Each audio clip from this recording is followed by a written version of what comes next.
কানা রাসূলুল্লাহ সাল্লাল্লাহু আলাইহি ওয়াসাল্লাম দখমার রাস, আল্লাহ নবী সাল্লাল্লাহু আলাইহি ওয়াসাল্লামের মাথা মুবারক ছোট ছিল না, তুলনামূলক একটু বড় ছিল। নবীজির মাথাটা একদম ছোট ছিল না, তুলনামূলক হালকা বড়, দেখতে সুন্দর। নবীজির মাথার চুলগুলা কেমন ছিল, পাতলা নাকি ঘন? জাওয়াইদুল মুসনাদ হাদিসের কিতাব 944 নম্বর হাদিস। কানা রাসূলুল্লাহ সাল্লাল্লাহু আলাইহি ওয়াসাল্লাম কাসীরা শা'রির রাস, আল্লাহ নবীর চুলগুলো ছিল ঘন। তাহলে বলেন তো, নবীর চুল কি পাতলা না ঘন? মাথা কি ছোট না একটু বড়? নবীজির চুলগুলা কি কোকড়ানো না একবারে লম্বা? আমি কি বলছি কোকড়ানো? তেমনি বললাম কোকড়ানো না লম্বা, তো বলি নাই। হাদিস বলবে, আমি তো বলবো না। হাদিস কি বলে দেখেন, সহিহ মুসলিমের বর্ণনা 2347 নম্বর হাদিস। এই হাদিসের বর্ণনাকারী আনাস ইবনু মালিক রাদিয়াল্লাহু তাআলা। عن أنس بن مالك رضي الله تعالى عنه قال لا بالجعد القتت ولا بالسبط, নবীর চুলগুলো একবারে কোকড়ানো ছিল না, আবার একবারে লম্বা ছিল না। একেবারে কোকড়ানো ছিল না, আবার একবারে লম্বা ছিল না। প্রশ্ন আসে, তাহলে কেমন ছিল? আল জামিউস সগীর হাদিসের কিতাব 6475 নম্বর হাদিসের বর্ণনা।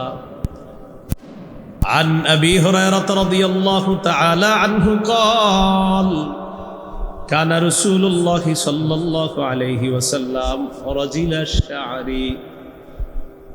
আবু হুরায়রা রাদিয়াল্লাহু তাআলা আনহু বলেন, আল্লাহ নবীর চুলগুলো একেবারে কোকড়ানো ছিল না, আবার লম্বা ছিল না। রাজিলাশ শা'রি, বরং চুলগুলো ছিল হালকা ঢেউ ফেলানো, বাতাস না থাকলেও যেন চুলগুলা হালকা ঢেউ ফেলে। তাহলে একেবারে কোকড়ানো না, একেবারে লম্বাও না, যেন ঈষৎ ঢেউ খেলানো চুল, হালকা বাতাসে ঢেউ খেলছে, এতটুকু বাতাস নাই। আমার নবীর চুলগুলা আল্লাহ বানাইছে। قد شمط مقدم رأسه ولحيا, সামনের কয়েকটা চুল, কয়েকটা দাড়ি পাকছিল, কয়েকটা চুল আর দাড়ি পেকে গিয়েছিল। কানা ইযা দাহানা লাম ইয়াতাবায়্যান, নবী যদি তেল ব্যবহার করতেন তাহলে ওই সাদা চুল দেখা যাইতো না, তেল দিলে যাইতো না। ওয়া ইযা শাইসা রাসুহু তাবায়্যান, আর যদি চুলগুলা তেল দেওয়া না থাকতো, একটু এলোমেলো থাকতো, তাহলে ওই সাদা চুল প্রকাশ পাইতো। এই এলোমেলো আবার অসুন্দর না, নবীর চুল এলোমেলো থাকলেও সুন্দর, অগোছালোও সুন্দর, আঁচড়ানোও সুন্দর, তেল দেওয়াও সুন্দর, না দেওয়াও সুন্দর, যেমনি থাকবে এমনি সুন্দর। আমাদের চুল অগোছালো মানে অসুন্দর, তো নবীর চুল তেল দেওয়া না মানে আরেক সুন্দর, তেল দেওয়া মানে আরেক সুন্দর, আঁচড়ানো না এক সুন্দর, আঁচড়ানো আরেক সুন্দর। সেটা আপনি যেভাবে রাখবেন সেভাবে।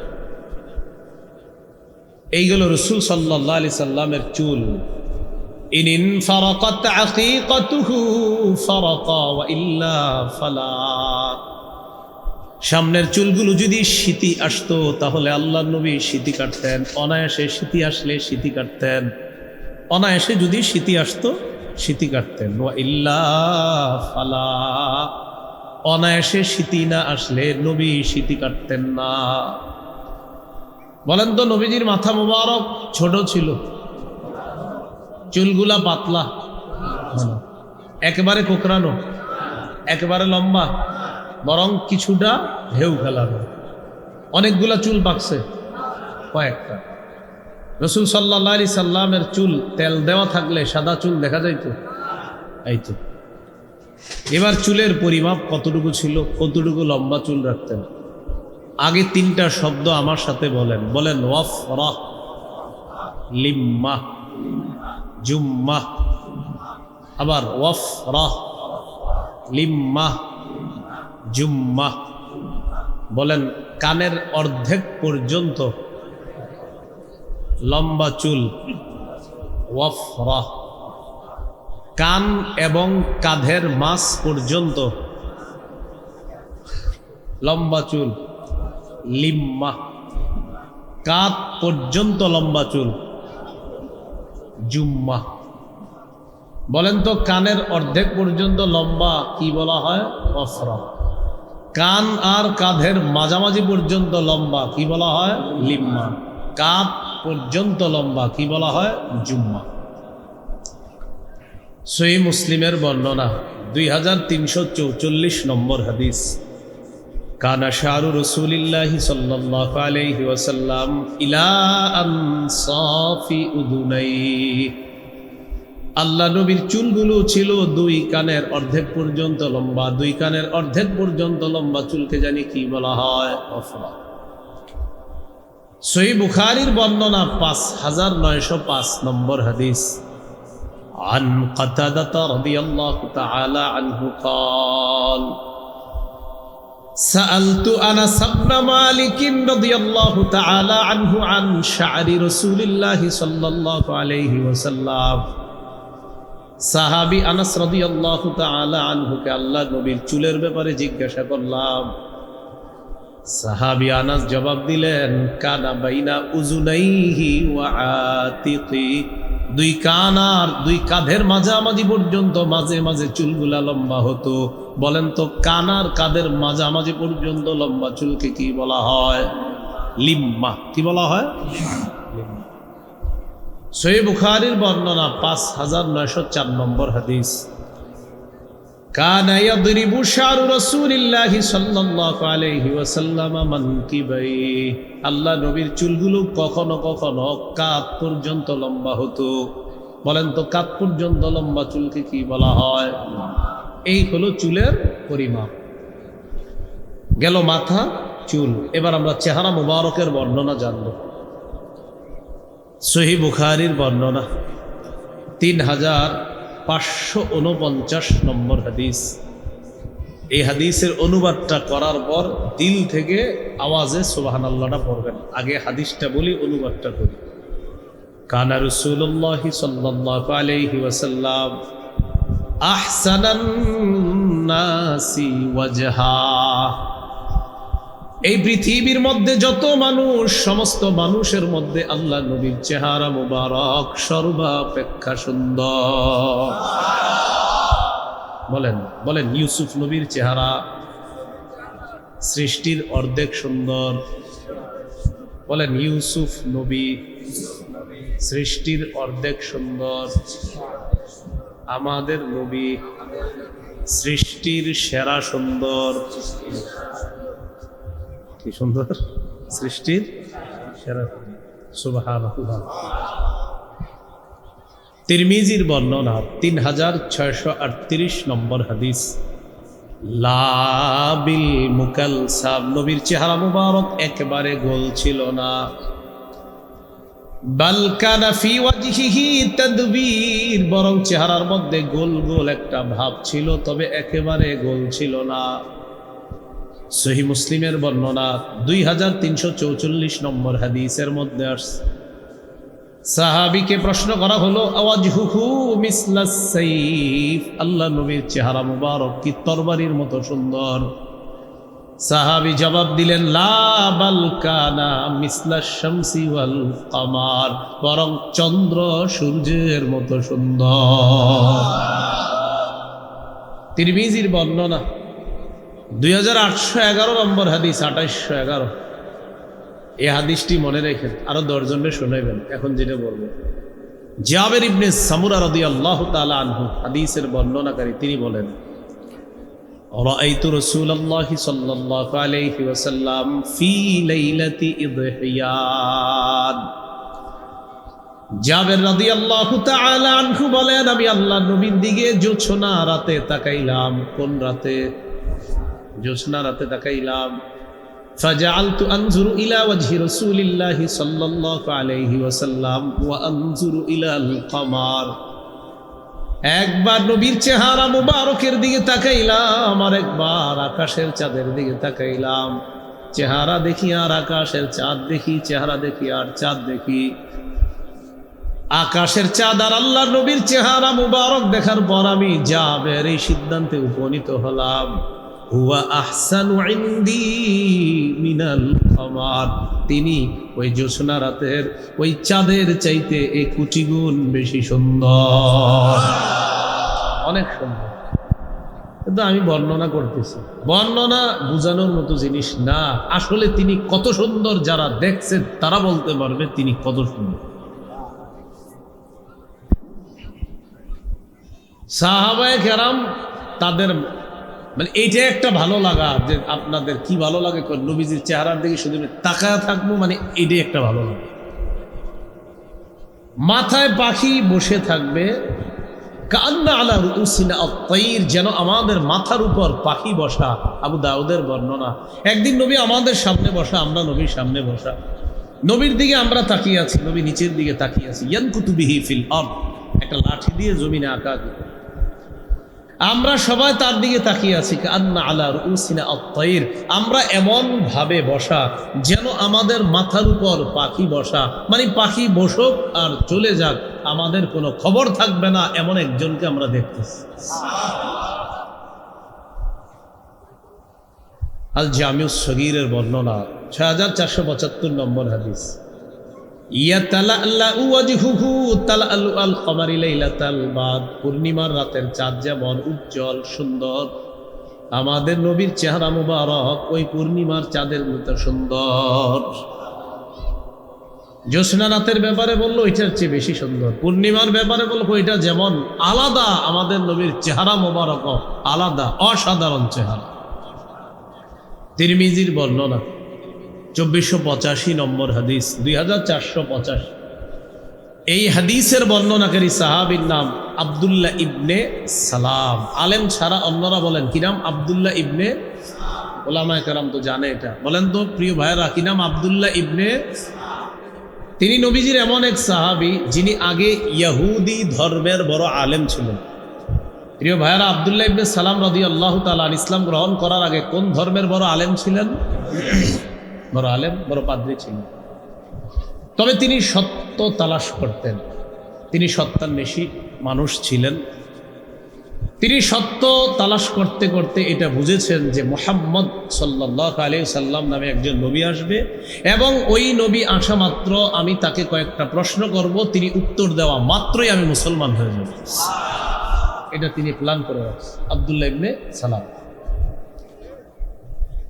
তো তিনি বলেন, লাম্মা কাদিমা রাসূলুল্লাহ সাল্লাল্লাহু আলাইহি ওয়াসাল্লাম আল মদিনা,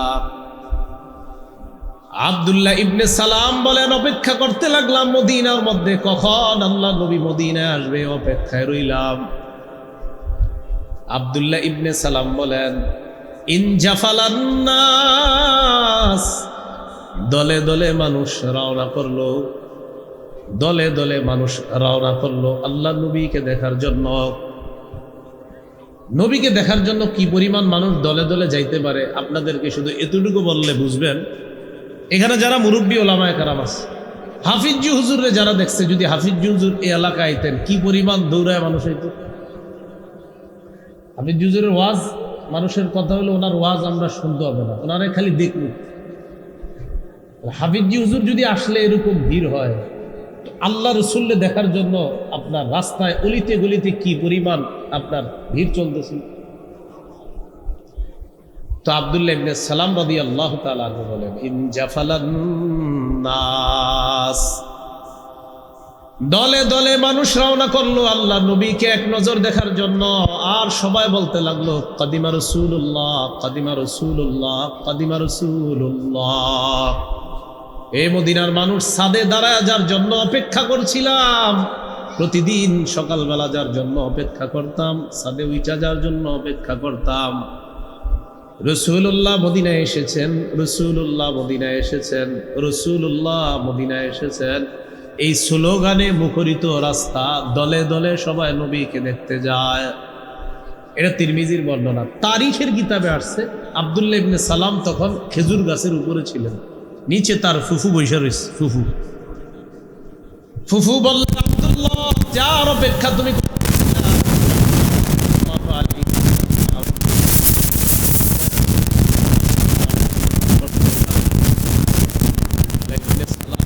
বলেন, খেজুর গাছ বেয়ে বেয়ে নামতে হয়, আব্দুল্লাহ হুশ নাই, খেজুর গাছ থেকে লাফ দিয়ে মাটিতে নামছে।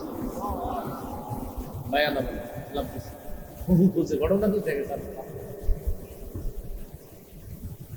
এবার আবার তিরমিজির বর্ণনায় চলে আসে। আব্দুল্লাহ ইবনে সালাম রাদিয়াল্লাহু তাআলা আনহু বলেন, ফাজিতু ফিন নাস লিআনজুরা ইলাইহি, মানুষের মাঝে আমিও গেলাম তাকে দেখার জন্য। আব্দুল্লাহ ইবনে সালাম তখনও কিন্তু মুসলমান হননি। তিনি বলেন, ফালাম্মাস্তাবানতু ওয়াজহা রাসূলিল্লাহ, মানুষের ভিড়ের মধ্যে দাঁড়ায় যখন আল্লাহ রাসূলের চেহারা মুবারক দেখলাম, আরফতু আন্না ওয়াজহাহু লাইসা বিওয়াজহি কাযাব, প্রথম দেখাতেই বুঝতে পারছি এই চেহারা কখনো মিথ্যাবাদীর চেহারা হতে পারে না। বলাবলি করত নবী মিথ্যুক, নবী গণক, নবী জাদুকর, এগুলো বলতো না। আব্দুল্লাহ ইবনে সালাম কখনো মুসলমান হননি। তিনি বলেন, আমি যখন প্রথম দেখছি মানুষের মাঝে, অনেক দূর থেকে তাকে দেখে আমি প্রথম দেখাতেই বুঝেছি এই চেহারা মিথ্যাবাদীর চেহারা হতে পারে না। এরপর আল্লাহ নবী আমাদের সামনে দাঁড়াইলেন। দাঁড়ানোর পর নবী তার ঐতিহাসিক মদিনায় আইসা প্রথম ভাষণের মধ্যে তিনটি কথা বললেন। এক নাম্বার, আল্লাহ নবী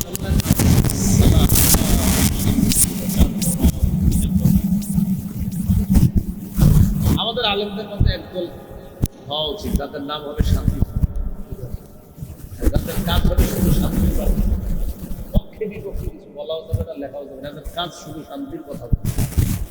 কিভাবে পক্ষ বিপক্ষকে করা যায় এটা হবে তাদের কাজ। শান্তি বাহিনী, শান্তি বাহিনীর কাজ হবে কি পক্ষ বিপক্ষ কিভাবে কি করা যায়, এক করা যায়। একটা দল হওয়া দরকার।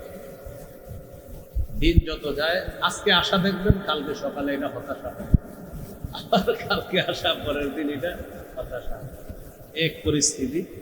এবং এই হতাশাগুলা হয় ছোট্ট ছোট্ট না, বড় কোনো কারণ। প্রধান প্রধান যারা থাকে না, তাদের মধ্যে দেখবেন মিল মহব্বত ভালোই থাকে। ওই যে কর্মী আছে কিছু, এই এদের কিছু উল্টাপাল্টা বক্তব্যের কারণে ওই প্রধানদের সাথে মহব্বতটা, গুরুত্বটা তৈরি হয়, মহব্বত কমে যায়। অথচ যারা প্রধান তারা দেখবেন একসাথে হলে কত মহব্বত। এতেই বোঝা যায় তাদের মহব্বতে ফাটল ধরানোর জন্য দায়ী হলো কর্মীরা, তারা কর্মীরা দায়ী। রাসূল সাল্লাল্লাহু আলাইহি সাল্লাম বললেন, আফশুস সালাম, শান্তির প্রচার করো, ওয়া আতঈমুত তাআম, অন্নহীনদেরকে খাবার খাওয়াও, ওয়া সাল্লু বিল লাইলি ওয়ান নাসু নিয়াম, রাতের বেলা মানুষ যখন মানুষ যখন ঘুমায় তখন তোমরা তাহাজ্জুদ নামাজে দাঁড়ায় যাও। শান্তির প্রচার করো, সালামের ব্যাপক প্রচার করো, ব্যাপক পরিমাণ সালাম দিবা। যাদের খাবার নাই, অন্নহীন মানুষগুলাকে খাবারের ব্যবস্থা করে দাও। আর রাতের বেলা মানুষ যখন ঘুমায় তখন তোমরা তাহাজ্জুদ নামাজে দাঁড়ায় যাও। তাদখুলুল জান্নাতা বিসালাম, নিরাপদে জান্নাতের মেহমান হয়ে যাও। আব্দুল্লাহ ইবনে সালাম বলেন, নবীজি সাল্লাল্লাহু আলাইহি সাল্লামকে যখন দেখলাম, দেখার পর বুঝতে পারছি এটা কোনো মিথ্যাবাদীর চেহারা হতে পারে না। এই হলো আল্লাহ রাসূল সাল্লাল্লাহু আলাইহি সাল্লামের চেহারা মুবারক। চেহারার মধ্যে কিছু অংশ বাকি রয়ে গেছে, কপাল, চোখ, ভুরু, নাক, আপনার দাঁত, থুতু, ফু দেয় না বিসমিল্লাহির রহমানির রহিম, এই নবীজির ফু।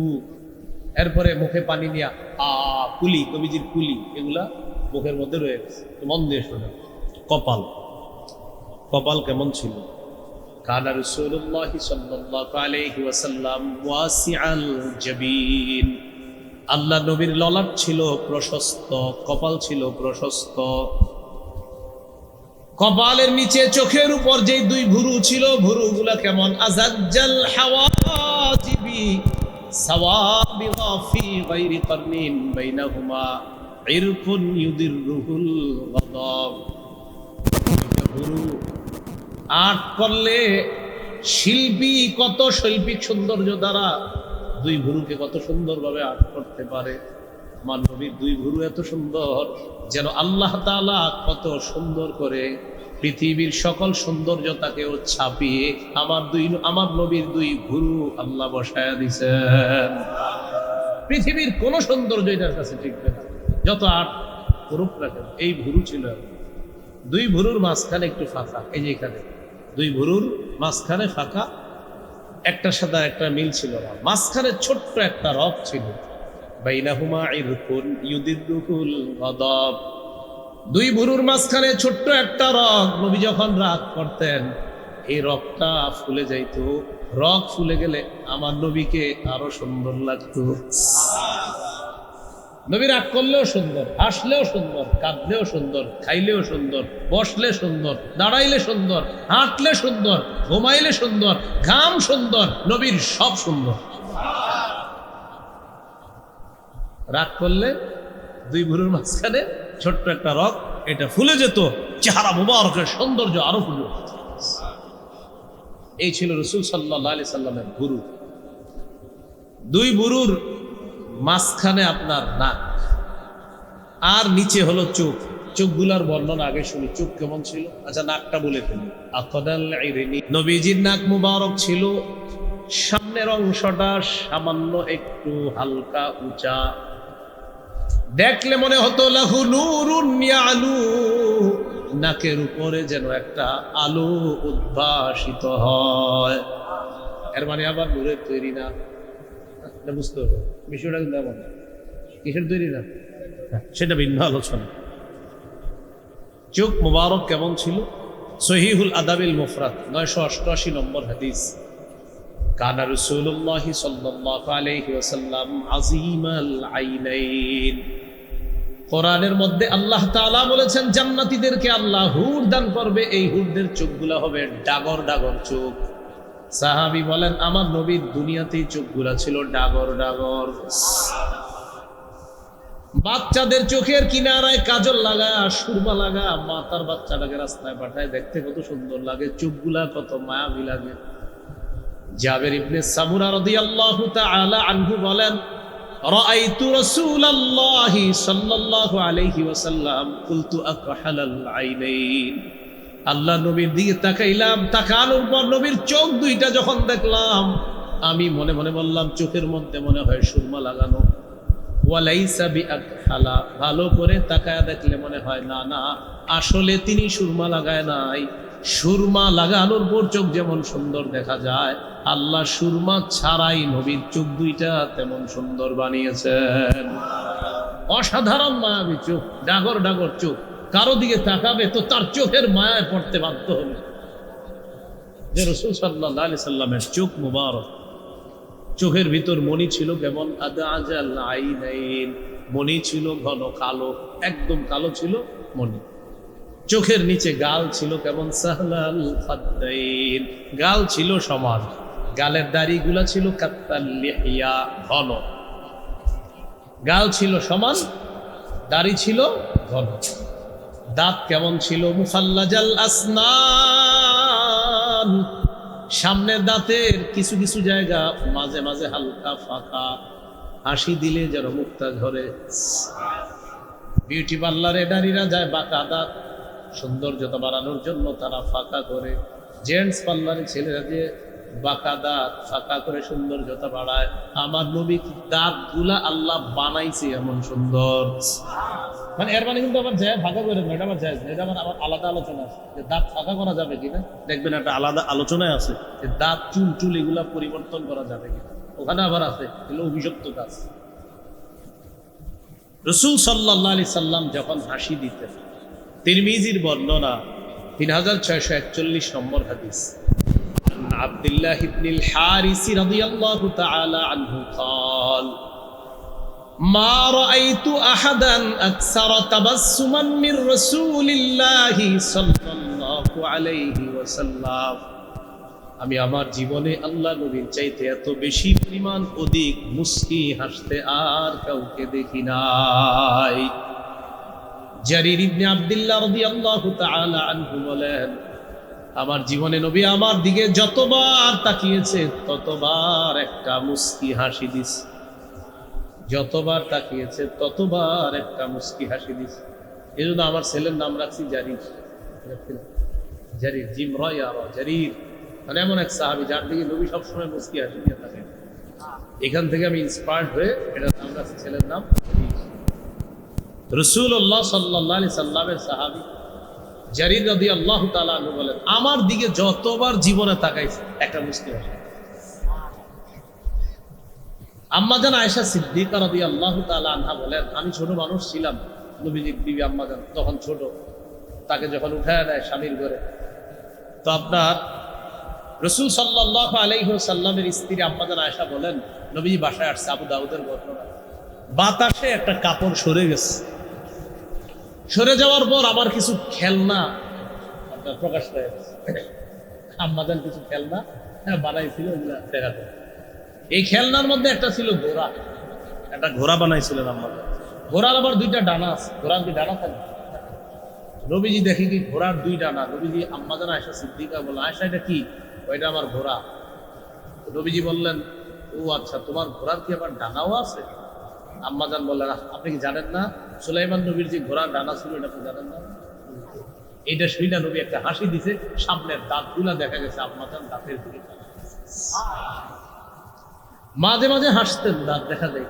আমি সৌন্দর্যতা আপনাদের সামনে আগেই বলছি, পারবো না বলতে, যারা না দেখবে তারা বলতে পারবে। এক সাহাবী রাসূলের কাছে আসছে সাল্লাল্লাহু আলাইহি ওয়াসাল্লাম, বুখারীর বর্ণনা। আসার পর বলে, ওয়াকাতু আলা ইমরাতি ফি রমাদান, ইয়া রাসূলুল্লাহ, রমজান মাসে আমার বিবির সাথে এমন কিছু হয়ে গিয়েছে যা রমজান মাসে হওয়া জায়েজ নাই, রমজানে জায়েজ নাই, এমন কিছু হয়ে গেছে, আমি এখন কি করব? নবীজি বললেন, কাফারা। তো কি করবো? তো রোজা রাখো, কিছুগুলা রোজায় পারবো, বুঝো তো, খাওয়াও মিসকিনকে, টাকা পয়সা, তো কিছু সদকা করো, এই টাকা পয়সা। মুশকিল, কি করা যায়? একটু পরে এক ব্যাগ খেজুর আসছে নবীজির কাছে সাল্লাল্লাহু আলাইহি ওয়াসাল্লাম। খেজুর আসার পর রাসূলুল্লাহ সাল্লাল্লাহু আলাইহি ওয়াসাল্লাম বললেন, আচ্ছা ওই ব্যক্তি কোথায়? একটু আগে কাফারা সম্পর্কে মাসালা জিজ্ঞাসা করছে, হুজুর এই যে আমি। নবীজি বললেন, খেজুরগুলা নাও। নেওয়ার পরে বললেন, গরিবদেরকে সদকা করে দাও, আল্লাহ তোমাকে মাফ করে দিবে। তিনি বললেন, কাকে সদকা করবো? তো গরিবকে। কোন গরিব? তোমার চেয়ে যারা গরিব। তো বললেন, এই দুই বর্ডারের মাঝখানে আমার চেয়ে, আমার পরিবারের চেয়ে গরিব। এই যে একটা হাসি দিতেন আপনারা, এটা শুই না নবী একটা হাসি। হাসি দেওয়ার কারণে নবীর সামনের দাঁত স্পষ্ট দেখা গেছে। এটা বলা উদ্দেশ্য। হাদিসটা শেষ করি, নবী সর্বশেষ বলেন, তো ঠিক আছে নাও খেজুর, তুমি খাও, তোমার ঘরে খাওয়া। এই ছিল রাসূল সাল্লাল্লাহু আলাইহি সাল্লামের দাঁত। নবীজির থুতু কেমন ছিল? থুতু সহিহ বুখারীর বর্ণনা, 4210 নম্বর হাদিস। খায়বারের যুদ্ধে বিজয় হচ্ছিল না, রাসূলুল্লাহ সাল্লাল্লাহু আলাইহি সাল্লাম ঘোষণা করলেন, لأعطين الراية غدا رجلا يفتح الله على يديه يحب الله ورسوله ويحبه الله ورسوله। নবী বলেন, আগামীকাল এমন এক ব্যক্তির হাতে আমি পতাকা দিব, আমার আশা তার হাতে আল্লাহ খায়বারের বিজয় দান করবেন।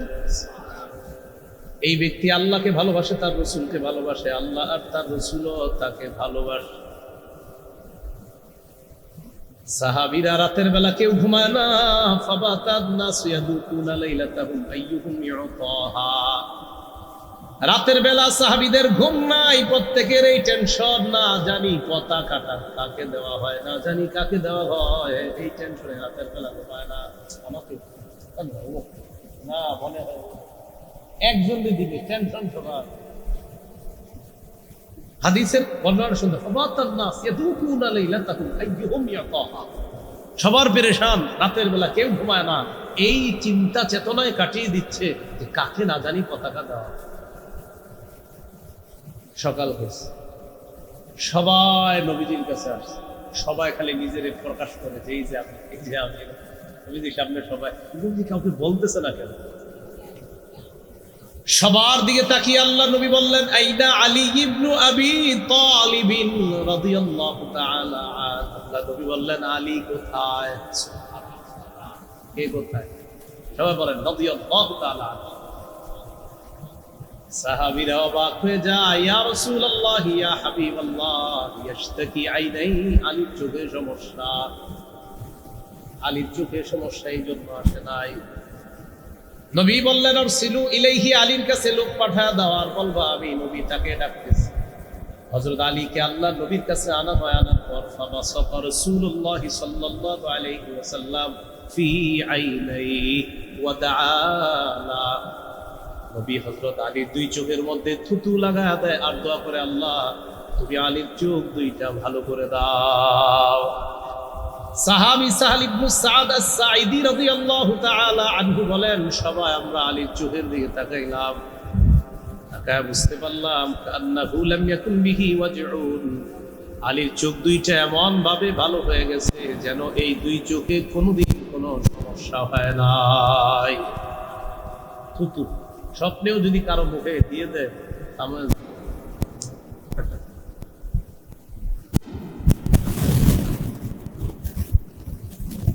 রাসূলুল্লাহ সাল্লাল্লাহু আলাইহি ওয়াসাল্লাম থুতু নিলেন, নবীজির থুতু হযরত আলীর চোখে লাগিয়ে দিলেন, আল্লাহ তাআলা চোখ ভালো করে।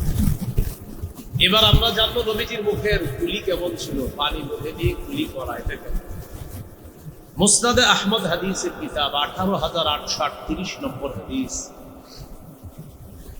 এই হাদিসের মধ্যে আছে উতিয়া রাসূলুল্লাহ সাল্লাল্লাহু আলাইহি ওয়াসাল্লাম বিদালবিন মিম্মা, নবীজির কাছে এক বালতি পানি আনা হলো, ফাশারিবা মিনহু, আল্লাহ নবী বালতি থেকে পানি পান করলেন।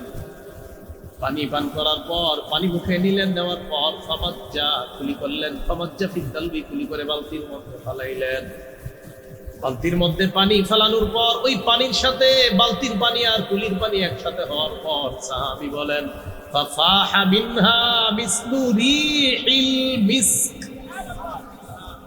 পানি থেকে মেশক আম্বরের ঘ্রাণ বের হয়।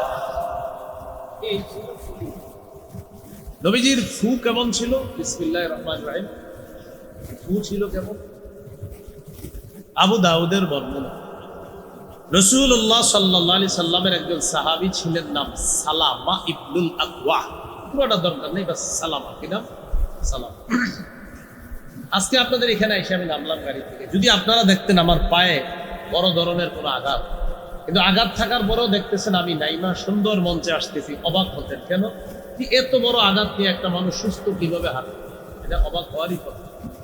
সালামা রাদিয়াল্লাহু তাআলা আনহুর পায়ের গোড়ালিতে আঘাতের চিহ্ন, ক্ষতের চিহ্ন, কিন্তু উনি ওই আঘাত নিয়ে দিব্যি হাঁটে, দৌড়ায়, ঘোড়া চালায়, সমস্যা হয় আঘাত। ইয়াজিদ ইবনে আবি উবাইদ একদিন প্রশ্ন করলেন তাকে, মা হাযিহি, আপনার পায়ে যে এই আঘাত, এটা কিসের আঘাত জানতে চাই। হযরত সালামা জবাব দেয়, আসাবাতনি ইয়াউমা খায়বার, খায়বার যুদ্ধের দিন এখানে আমার আঘাত লাগছে। আঘাতপ্রাপ্ত হওয়ার পর আল্লাহ রাসূলের কাছে আমাকে নিয়ে যাওয়া হয়, নবীকে জানানো হয়, ইয়া রাসূলুল্লাহ ইয়া হাবিবাল্লাহ, সালামা পায়ের মধ্যে আঘাত পেয়েছে, আল্লাহ নবীর কাছে আমাকে নিয়ে যাওয়া হয়। যাওয়ার পর ফানাফাসা ফিয়া সালাসা নাফাসাত, আঘাতের জায়গায় 3টা ফু দিয়ে দেয়। কয়টা ফু? ফু দেওয়ার পর হযরত সালামা বলেন, ফামাশতাকাইতুহা হাত্তাল আন, যেদিন থেকে আমার আঘাতের জায়গায় নবী ফু দিয়েছেন সেদিন থেকে আজ পর্যন্ত এখনো ওই আঘাতের জায়গায় আমি কোনো ব্যথা অনুভব করি। এই ছিল রাসূল সাল্লাল্লাহু আলাইহি সাল্লামের ফু। রাসূল সাল্লাল্লাহু আলাইহি সাল্লামের গলাটা কেমন ছিল? গলা পিরিচ আছে, পিরিচ,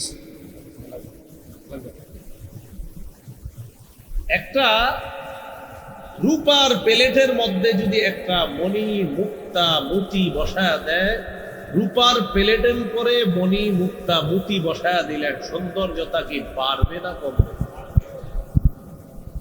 সাহাবী বলেন, কান্না উনুকাহু জিদু দুময়াতিন ফি সাফাইল ফিদ্দা, নবীজির গলা মুবারক এমন যেন আল্লাহ তাআলা রূপার একটা প্লেটের মধ্যে একটা মণি মুক্তা আল্লাহ বসায়া দিছেন। গলা যেন একটা মণি মুক্তা মুতি একটা রূপার প্লেটের মধ্যে আল্লাহ স্থাপন করে। গলার নিচে একটু কাঁধের কাছে ছোট্ট একটা মোহরের নবুয়ত ছিল।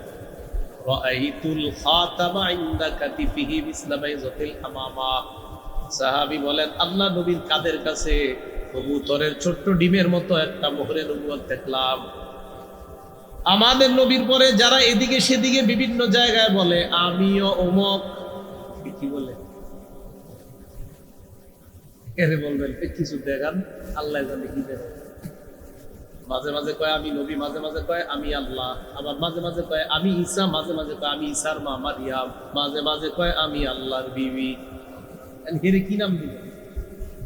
ভণ্ড নবী? এই নাম দিলে তো হইল না, তার সে তো শুধু নবী বলে না, এত আল্লাহ বলে।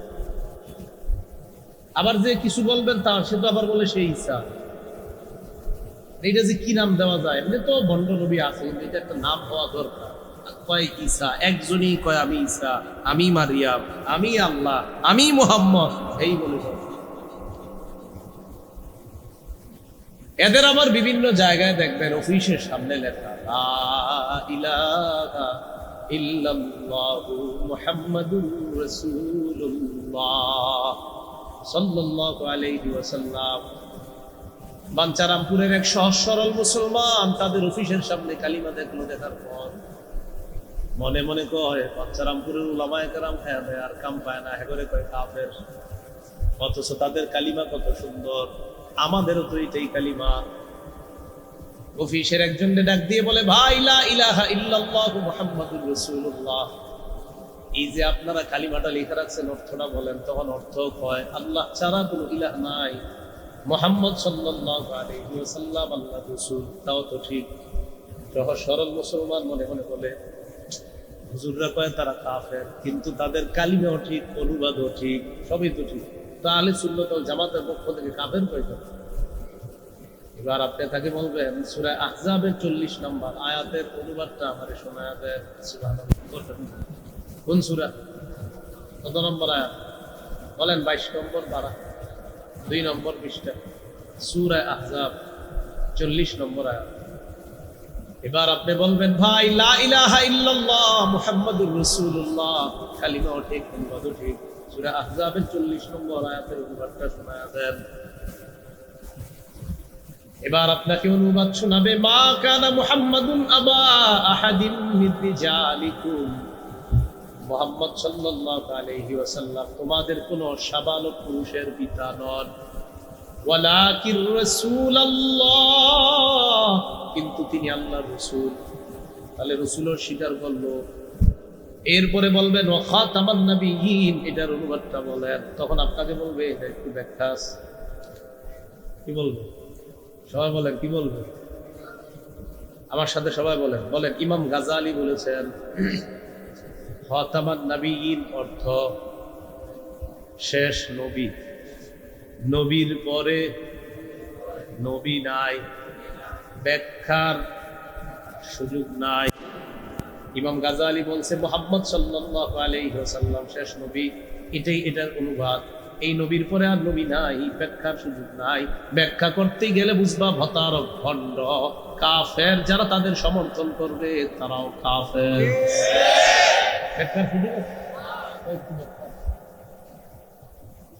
ব্যাখ্যার সুযোগ। এবার আপনাকে বলবে তোমাদের নবীর পরে কি আর কোন নবী আসবে না? আপনি বলবেন আমাদের নবীর পরে আর কোন নবী হবে না। কি বলবেন? ওই ব্যক্তি আপনাকে বলবে তোমাদের নবীর পরে কি আর কোন নবী আসবে না? আপনি বলবেন আমাদের নবীর পরে আর কোন নবী হবে না। সে প্রশ্ন করবে আসবে না, আপনি বলবেন হবে না। বাংলাটা বুঝলেন? সে বলবে তোমাদের নবীর পরে কি আর কোন নবী আসবে না? আপনি বলবেন আমাদের নবীর পরে আর কোন নবী হবে না। এবার বলেন তবে, বলেন তবে আমাদের নবীর আগে একজন নবী ছিলেন, বলেন ঈসা নবী। আল্লাহ তাআলা তাকে আসমানে উঠায় নিছেন, তিনি এখনো মরেন নাই। কিয়ামতের আগে তার মৃত্যুর বিধান বাস্তবায়ন করার জন্য আল্লাহ তাআলা ঈসা নবীকে আবার দুনিয়াতে আনবেন। ঈসা নবী দুনিয়াতে আসবে, বলেন তবে তিনি আমাদের নবীর আগের নবী। আমাদের নবীর পরে আর কোন নবী হয় নাই, হবেও না। প্রতারক কিভাবে বলবে তোমাদের নবীর পরে আর নবী আসবে না? আপনি বলবেন হবে না। আসবে না বলবেন হবে না। আসবে না বলবেন হবে না। যদি বলেন আসবে না, বলবি ঈসা নবী তো আসবে। তখন আপনি বলবেন চাঁদু ধোকা দেওয়ার সুযোগ নাই, ঈসা নবী আমাদের নবী, আগের নবী, তিনি আসলে তোমার সমস্যা। আমাদের নবীর পরে আর নবী হয় নাই, হবে না। যদি বলো কেউ হয়েছে বা হবে, তুমিও কাফের, তোমার গুরুও কাফের, যারা বলবে তারাও কাফের। এইগুলো মোহরে নবুয়ত। বাংলাটা মনে থাকবি নি, নবী আসবে না, না হবে না, এইটা শিখাইতে হবে এলাকাবাসী। আমাদের নবী শেষ নবী, তারপরে আর কোন নবী হবে না।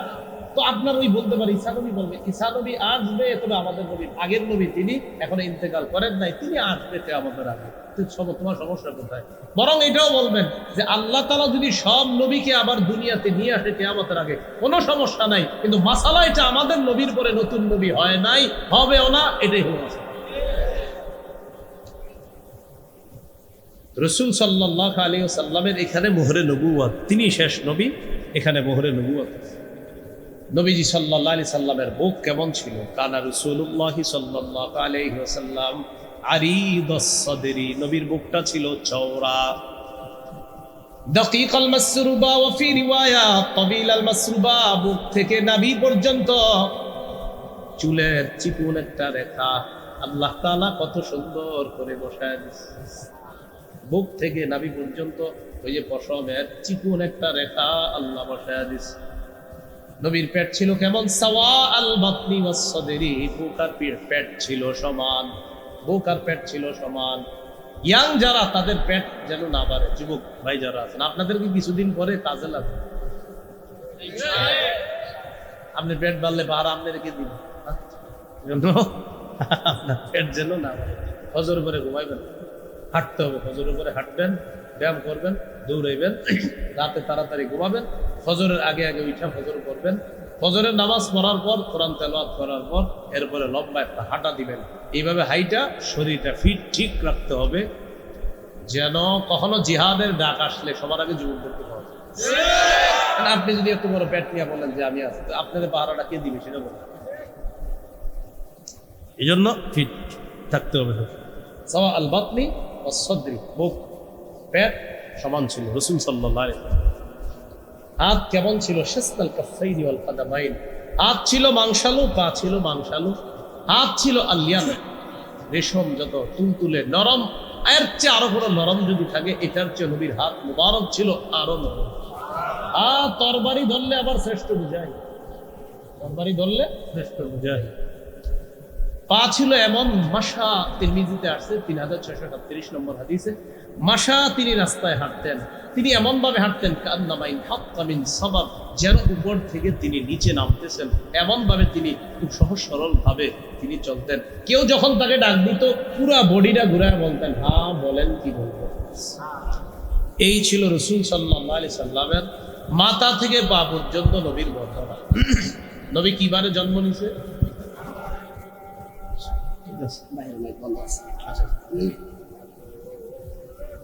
ও আচ্ছা, না না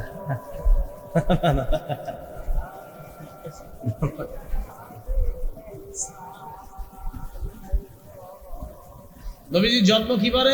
আপনারা হাসলেন কেন? শুধু শুধু হাসলেন, আমি এমনি হাসছি।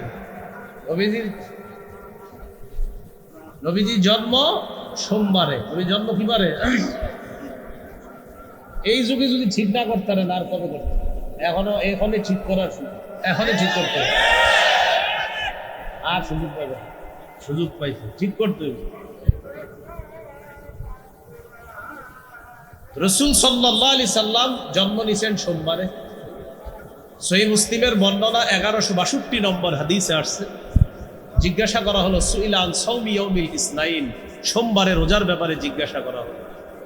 নবীজি সাল্লাল্লাহু আলাইহি সাল্লাম জবাব দিলেন, ইয়াউমুন বুলিতু ফীহি, জন্মগ্রহণ করছি তাই সোমবারে রোজা রাখি। বলেন তো, আমাদের নবী জন্মদিনে যে রোজা রাখতেন, এই রোজা রাখাটা কি বাৎসরিক না সাপ্তাহিক? সোমবার কি বছরে না প্রতি সপ্তাহে? তাহলে নবীজি জন্মদিনে আমল করতেন বাৎসরিক না সাপ্তাহিক? খাইয়া না না খাইয়া? বাৎসরিক যেটা, সেটা কি খাইয়া না না খাইয়া? এই জন্য আমরা বেদাতের কোনো বন্ধের কাছে যাব না। আর আমরা যারা বেদাত করে এই সমস্ত মানুষগুলার কাছে যাব, যাওয়ার পর এদেরকে বুঝাবো যে ভাই না, বেদাত চলবে না। ওই আগের দিন ভুলে যান, এই বেদাত টেদাত আর করে দেন, এগুলা ছাড়েন, তাড়াতাড়ি সহজে ছাইরা দেন, বেদাত করে দেন, বুঝাইবেন, কোরআন হাদিস দিয়ে বুঝাইবেন, বুঝানোর পরে আবার বুঝাইবেন, বেদাত করা যাবে। আমাদের সাথে থাকতে হইলে এই বেদাত ছাড়তে হবে, এরকম বুঝায় শোনায় আনতে হবে। যাই হোক, আল্লাহ রসুল সাল্লাল্লাহু আলাইহি ওয়াসাল্লামের সিরত সুরত, আমি সুরত নিয়ে আলোচনা করলাম। উস্তাদে মুহতারাম আছেন, আরো ওলামায়ে কেরাম, তারা আলোচনা করবে ইনশাআল্লাহ। সিরাত নিয়ে কথা হবে।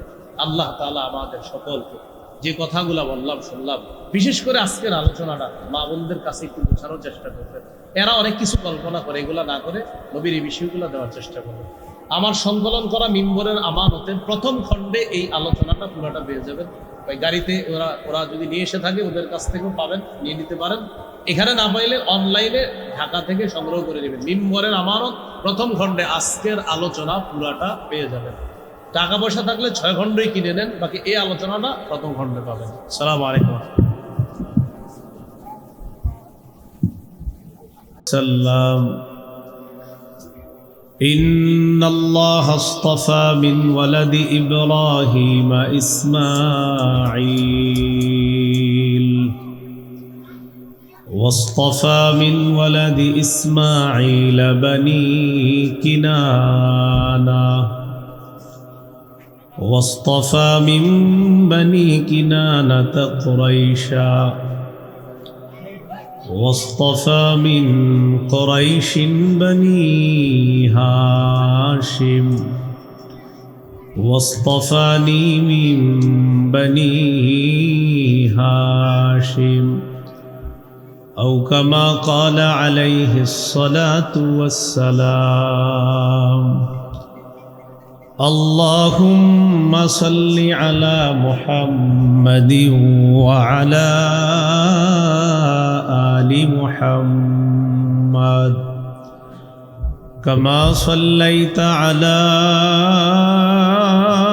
إبراهيم وعلى آل إبراهيم إنك حميد مجيد اللهم بارك على محمد وعلى آل محمد كما باركت على إبراهيم وعلى آل إبراهيم إنك حميد مجيد اللهم إني أعوذ بك من شر لساني ومن شر سمعي ومن شر بصري ومن شر مني আহলে সুন্নাত ওয়াল জামাতের উদ্যোগে আয়োজিত সিরাতুন নবী সাল্লাল্লাহু আলাইহি ওয়াসাল্লাম মহাসম্মেলনের গুরুত্বপূর্ণ আলোচনা পেশ করবেন। আলোচনা করছে শেখুল হাদিস আল্লামা ফরিদউদ্দিন আল মুবারক দামাত বরকাতুহুল আলিয়া ফেনী। গুরুত্বপূর্ণ আলোচনা করবেন উস্তাদে মুহতারম হযরত মাওলানা মুফতি সাখাওয়াত হুসাইন রাজি দামাত বরকাতুহুল আলিয়া, মুহাদ্দিস জামিয়া আরাবিয়া লালবাগ ঢাকা। হযরত আসার পর আলোচনা করবেন ইনশাআল্লাহ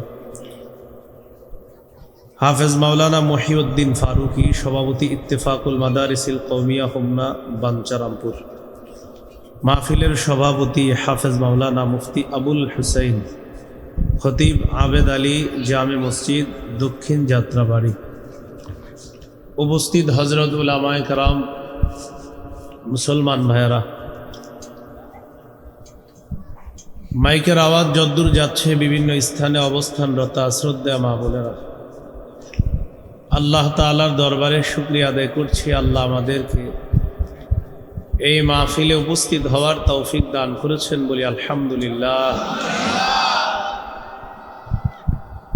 সূরাতুল আম্বিয়ার 107 নম্বর আয়াতে কারিমা তেলাওয়াত করলাম। আয়াতে আল্লাহ তাআলা বলেন, নবী আমি আপনাকে গোটা জগতের জন্য রহমত হিসাবে প্রেরণ করলাম। রাসূলুল্লাহ সাল্লাল্লাহু আলাইহি সাল্লাম জিন ইনসানের জন্য যেমন রহমত, হাইওয়ান জানোয়ার তাদের জন্য তিনি রহমত ছিলেন। রাসূলুল্লাহ সাল্লাল্লাহু আলাইহি ওয়াসাল্লাম দুনিয়াতে আগমন করলেন, নিজেই নবী তার বংশ পরিচয় দিচ্ছেন। তিরমিজির হাদিস 3605 নম্বর হাদিস। রাসূলুল্লাহ সাল্লাল্লাহু আলাইহি ওয়াসাল্লাম বলেন, ইন্নাল্লাহা আসতাফা মিন ওয়ালাদি ইব্রাহিম ইসমাঈল। আল্লাহ তাআলা ইব্রাহিম আলাইহিস সালাতু ওয়াস সালামের সন্তানদের মধ্যে ইসমাইল নবীকে নির্বাচন করেছেন। ওয়াসতাফা মিন ওয়ালাদি ইসমাঈল বনি কিনানা। ইসমাইল নবীর থেকে আল্লাহ তাআলা কেনানা গোত্র একটা আছে, বনু কিনানা, এই গোত্রকে নির্বাচন করেছেন। ওয়াসতাফা মিন বনি কিনানাতা কুরাইশা। বনু কিনানা গোত্র থেকে কুরাইশ, যেটা আমরা সবাই আমাদের পরিচয় আছে, এটা নাম শুনছি আমরা অনেক, এই কুরাইশকে নির্বাচন করেছেন আল্লাহ তাআলা বনু কিনানা থেকে। ওয়াসতাফা মিন কুরাইশিন বনি হাশিম। কুরাইশ থেকে আল্লাহ নির্বাচন করেছেন বনু হাশিম গোত্রকে। এবার আমাদের নবী বলেন, ওয়াসতাফানি মিন বনি হাশিম। আল্লাহ তাআলা আমাকে নির্বাচন করেছেন বনু হাশিম, এই হাশিমি গোত্র থেকে আমি নবী মুহাম্মদ সাল্লাল্লাহু আলাইহি ওয়াসাল্লামকে আল্লাহ তাআলা নির্বাচন করেছেন। ইব্রাহিম আলাইহিস সালামের দুই সন্তান, একজন ইসমাঈল আলাইহিস সালাতু ওয়াস সালাম, আরেকজন ইসহাক আলাইহিস সালাতু ওয়াস সালাম। ইসহাক আলাইহিস সালাতু ওয়াস সালামের বংশে অসংখ্য অগণিত নবী, ইসমাঈল নবীর বংশে একজনই নবী এবং তিনি শ্রেষ্ঠ নবী মুহাম্মদ সাল্লাল্লাহু আলাইহি ওয়াসাল্লাম। রাসূলুল্লাহ সাল্লাল্লাহু আলাইহি সাল্লাম নিজের নামের পরিচয় দিচ্ছেন। সহিহ বুখারীর বর্ণনা, قال رسول الله صلى الله عليه وسلم لي خمسة أسماء। নবী বলেন, আমার 5টি নাম আছে। আনা মুহাম্মদ, এক নম্বর আমার নাম মুহাম্মদ। মুহাম্মদ মানে প্রশংসিত, যার প্রশংসা করা হয়। মুহাম্মদ নামটার প্রশংসা আল্লাহর পরে এই পৃথিবীতে সবচেয়ে বেশি যেই নামের প্রশংসা করা হয় তিনি মুহাম্মদ সাল্লাল্লাহু আলাইহি ওয়াসাল্লাম।